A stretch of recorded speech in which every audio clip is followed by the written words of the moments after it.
Hi hello నమస్తే sadist బావా part 49. Close your eyes అని అంది సితార. కళ్ళు మూసుకుంటే నాకేం కనిపిస్తుంది సీతు అని అంటూ రొమాంటిక్గా నవ్వగానే సితార కూడా నవ్వేస్తూ, అబ్బా అభి నీకెప్పుడు అదే ధ్యాస అనుకుంటా, ముందు కళ్ళు మూసుకో అని చెప్పగానే కళ్ళు మూసుకున్నాడు అభి. కొన్ని సెకండ్స్ తర్వాత సితార వెచ్చటి ఊపిరి అభి మెడకు తాకుతుంటే మొదటిసారి గిలిగింతలు ఎలా ఉంటాయో తెలిసొచ్చింది అభికి. వెంటనే కళ్ళు తెరవాలని ఉన్న సితారాకి ఇచ్చిన మాట కోసం కళ్ళు మూసుకునే ఉన్నాడు. 3 నిమిషాల తర్వాత అభి నుండి కొంచెం కూడా జరగకుండానే ఇప్పుడు కళ్ళు తెరువు అని చెప్పింది. నెమ్మదిగా కళ్ళు తెరిచిన అభి మొదటిగా సితార కళ్ళల్లోకే చూశాడు. ఆ తర్వాత తన చూపు నిలిచిన సితార మెడలో చూసుకున్నాడు అభి. 2 హార్ట్స్ కలిసిన పెండెంట్లో ఏఎస్ అనే లెటర్స్ ఉన్నాయి కర్సివ్లో. నచ్చింది చాలా అభికి చైన్ని తడుముతూ చూసుకొని, నా కోసం కొన్నావా అని అడిగాడు.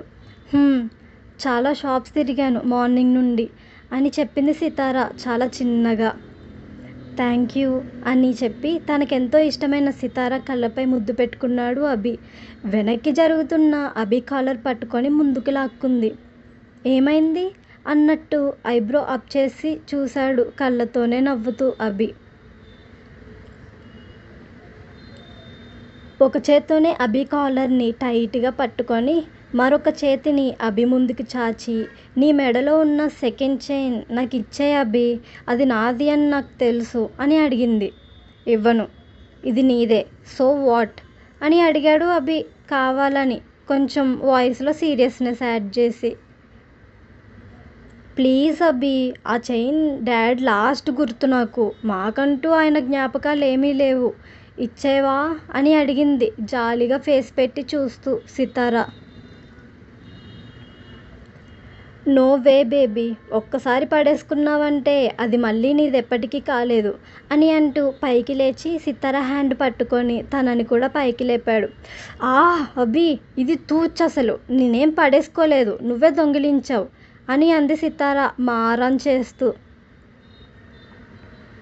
వాట్ ఎవర్, ఒకసారి నాది అని తీసుకున్నాక ఇవ్వను అని చెప్పి ముందు నడుస్తుంటే సితార అభి వెనకే నడుస్తూ, ఇట్స్ టోటలీ అన్ఫేర్ అభి, నువ్వు అది ఇస్తావనే నీకు ఇది కొన్నాను, అది మాత్రం ఇచ్చేవా ప్లీజ్ అని అంటూ చాలా రిక్వెస్టింగ్ టోన్తో సితార అడుగుతుంటే, నో ఛాన్స్ అని అంటూ సితారాకి కనబడకుండా నవ్వుతున్నాడు అభి. సితార మాత్రం అభిని తన వైపుకు తిప్పుకోవడానికి ట్రై చేస్తూ, నువ్వెన్ని చెప్పినా ఈరోజు నేను నా చైన్ తీసుకొని తీరుతాను అని అంటూ నొక్కి చెప్పేసరికి స్టెప్స్ పై నడుస్తున్న అభి సితార ఫోర్స్ ఆపుకోలేక ముందుకి పడబోయాడు. వెంటనే కానీ కంట్రోల్ చేసుకొని ఆపుకున్నాడు. నోటిపై 2 చేతులు పెట్టుకొని కళ్ళు పెద్దవి చేసి చూస్తున్న సితారాని చూసి, నీ మెంటల్, పడేస్తావా, నువ్వెన్ని చెప్పినా ఇలా దండయాత్ర చేసిన చైన్ మాత్రం ఇవ్వనే అని చాలా స్ట్రాంగ్గా చెప్పాడు అభి.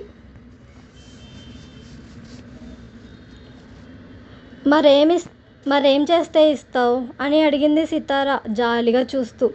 అభి చూపు రొమాంటిక్గా చూస్తూ సితార నడుము చుట్టూ చేతులేసి హగ్ చేసుకొని తన ఫేస్ చూస్తూ, ఏం అడిగినా చేస్తావా అని అడిగేసరికి సితార అభి నుండి దూరం జరగడానికి ట్రై చేస్తూ, ఏం అడుగుతావు అని అడిగింది నత్తిగా.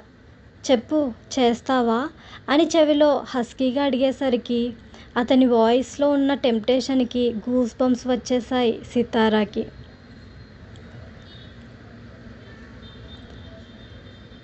ఒక్కసారిగా బాడీ అంతా షివర్ అయ్యేసరికి అభి తన షివరింగ్ సెన్స్ అయ్యి సితార బుగ్గపై పెదాలు అద్దుతూ, ఏంటే బాడీ లాంగ్వేజ్లో కూడా తేడా వచ్చింది, నేను అడిగేదేంటో నీకు ముందే తెలిసిందా ఏంటి అని అడిగాడు చాలా చిన్నగా రొమాంటిక్గా నవ్వుతూ.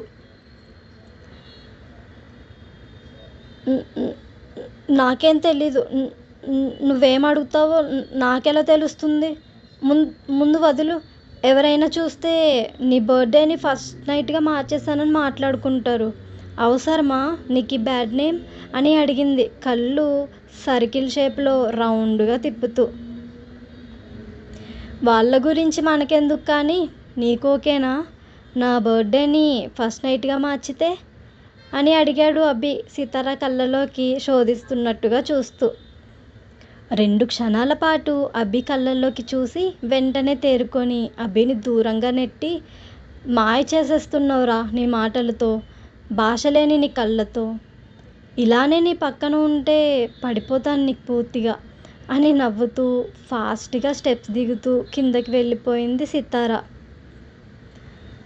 వెనకే అభి కూడా నవ్వుతూ వెళ్ళాడు.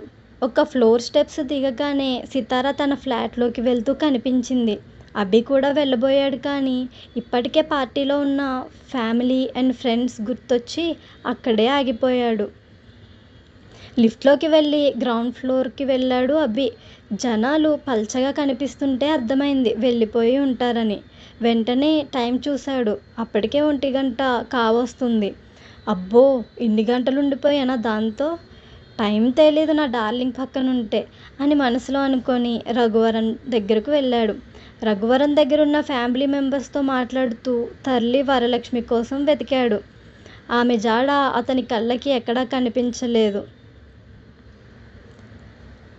అమ్మ ఎక్కడ నాన్న అని అడిగాడు రఘువరన్ని చిన్నగా. హెడేక్గా ఉందని ఫ్లాట్కి వెళ్ళిపోయింది అని చెప్పాడు రఘువరన్. మరి తమ్ముడు అని ఆపాడు అభి పూర్తి చేయమన్నట్టుగా.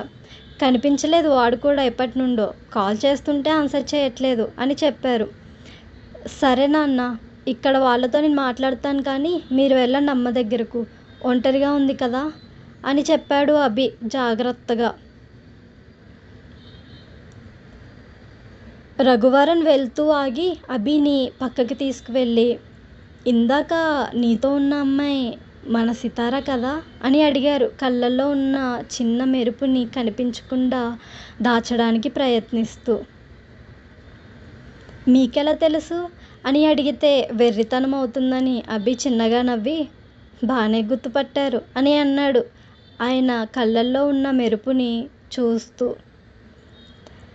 మీ అమ్మని పోలిందిరా అది, ఎలా మర్చిపోతాను, నా ఇంటి మహాలక్ష్మిని. అందరూ వెళ్ళిపోయిన తర్వాత ఒకసారి మన ఇంటికి తీసుకురా, మాట్లాడాలి తనతో చాలా అని చెప్పగానే అభి సరే అన్నట్టు తల ఊపాడు నిలువుగా. రఘువరన్ సాటిస్ఫాక్షన్ స్మైల్తో అక్కడి నుండి వెళ్ళిపోయారు వరలక్ష్మి దగ్గరికి. పార్టీకి వచ్చిన గెస్ట్లతో మాట్లాడుతున్న అభికి సడన్గా నవ్య ఎదురొచ్చింది. తనని అయోమయంగా చూశాడు అభి. అభి తనతో మాట్లాడాలి అని అనుకోలేదు. బేసిక్గా అమ్మాయిలంటే గిట్టదు కాబట్టి.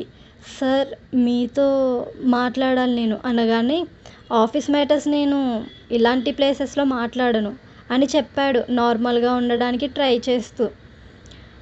ఆఫీస్ విషయాలు కాదు సార్, ఇట్స్ పర్సనల్ అని చెప్పగానే సీరియస్గా చూశాడు అభి. ప్లీజ్ సార్ అని అంది రిక్వెస్టింగ్ ఫేస్తో. ఓకే అని చెప్పి తన ముందున్న ఫ్రెండ్స్ పర్మిషన్తో నవ్యతో మాట్లాడడానికి అందరికీ కొంచెం దూరంగా పక్కకు వచ్చాడు అభి. టెన్షన్తో చేతులు నలుపుకుంటున్న నవ్య వైపు బ్లాంక్ ఫేస్తో చూస్తూ చెప్పు అని అన్నాడు. అంతటి సైలెన్స్లో గంభీరంగా వినబడిన అభి గొంతు తనలో వణుకు పుట్టించింది నిలువెల్లా. ఉలిక్కిపడి అభి వైపు చూసింది. ఎటో చూస్తున్నాడు, కనీసం తన వైపు చూడాలనే ఆలోచన కూడా రాక.